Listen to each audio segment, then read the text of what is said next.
ഒരു വലിയ ദൗത്യത്തിന് വേണ്ടി ഇറങ്ങുമ്പോൾ അല്ലെങ്കിൽ ഒരു വലിയ ബിസിനസ് ബിൽഡ് ചെയ്യാൻ ആഗ്രഹിക്കുമ്പോൾ നമുക്ക് ഒറ്റയ്ക്ക് അത് ചെയ്തു തീർക്കാൻ കഴിയില്ല.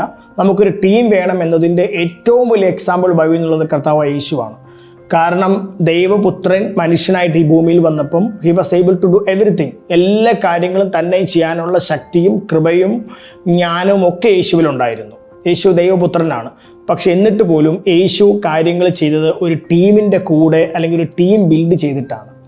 നിങ്ങൾ നോക്കുക, യേശു തൻ്റെ ശുശ്രൂഷ ആരംഭിക്കുന്നതിന് മുമ്പ് തന്നെ അല്ലെങ്കിൽ ഒരു വലിയ മിറക്കിൾസ് കാര്യങ്ങളൊക്കെ ചെയ്ത് തന്നെത്താൻ വെളിപ്പെടുത്തുന്നതിന് മുമ്പ് തന്നെ യേശു എന്ത് ചെയ്തു? ഏറ്റവും ആദ്യം യേശു ചെയ്തത് ഒരു ടീമിനെ ബിൽഡ് ചെയ്യുക എന്നുള്ളതാണ്. നമ്മുടെ മർക്കോസിൻ്റെ സുവിശേഷം 3:14 കാണാം. അവിടെ യേശു ഒരു ടീമിനെ ബിൽഡ് ചെയ്തു. ആ ടീമിനെയും കൊണ്ട്, ശിഷ്യന്മാരെയും കൊണ്ട് നടക്കുകയാണ്.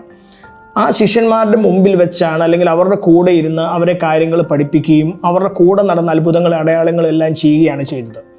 അപ്പോൾ താൻ വന്നത് വലിയൊരു മിഷന് വേണ്ടിയാണ്, അല്ലെങ്കിൽ താൻ വലിയൊരു ദൗത്യത്തിന് വേണ്ടിയാണ് ഇവിടെ വന്നത്. വാസ്തവത്തിൽ യേശു തന്നെ ആ ദൗത്യം ചെയ്ത ശേഷം തിരിച്ചു പോയില്ല. യേശു തന്നെ വേണമെങ്കിൽ ചെയ്യാമായിരുന്നു. പക്ഷേ ഞാൻ പറഞ്ഞു വരുന്നത്, ബൈബിളിൽ തനിയെ ഒരു കാര്യം ചെയ്ത് ഫുൾഫിൽ ചെയ്യുക എന്നുള്ളത് ബൈബിളിൻ്റെ ഭാഗമല്ല. ബൈബിൾ അങ്ങനെ ഒരു തിയോളജി പഠിപ്പിക്കുന്നില്ല. ഉൽപ്പത്തി പുസ്തകം മുതൽ വെളിപ്പാട് വരെ നിങ്ങൾ വായിച്ചാൽ എവിടെയൊക്കെ വലിയ മിഷനുകൾ അല്ലെങ്കിൽ വലിയ ഗ്രേറ്റ് കമ്മീഷൻസ് ഉണ്ടോ അവിടെ എല്ലാം ശരിക്കും ഒന്നിലധികം ആളുകൾ, ഒരു ടീമാണ് ഈ കാര്യങ്ങൾ ചെയ്തത്. അപ്പോൾ നിങ്ങൾ ശ്രദ്ധിക്കുക, നിങ്ങൾ ഓൺട്രപ്രണർ ആണെങ്കിൽ എല്ലാ കാര്യങ്ങളും തന്നെ ചെയ്യുക എന്നുള്ളത് വളരെ അബദ്ധകരമായ ഒരു കാര്യമാണ്. നിങ്ങൾ എത്ര പ്രവചനം കേട്ടാലും, നിങ്ങൾക്ക് എത്ര വലിയ വിഷൻ ഉണ്ടെങ്കിലും, നിങ്ങൾക്ക് എത്ര വലിയ ദർശനമുണ്ടെങ്കിലും, നിങ്ങൾക്ക് എത്ര പണമുണ്ടെങ്കിലും നിങ്ങൾക്ക് തനിയെ ചെയ്തു തീർക്കാൻ കഴിയുകയില്ല. ബൈബിൾ പഠിപ്പിക്കുന്ന വലിയൊരു മർമ്മമാണ് ഒരു ടീം ഉണ്ടായിരിക്കുക എന്നുള്ളത്. സോ നിങ്ങൾ ബിസിനസ് വളർത്താൻ ആഗ്രഹിക്കുന്നെങ്കിൽ നിങ്ങളൊരു ടീമിനെ ബിൽഡ് ചെയ്യുക. God bless.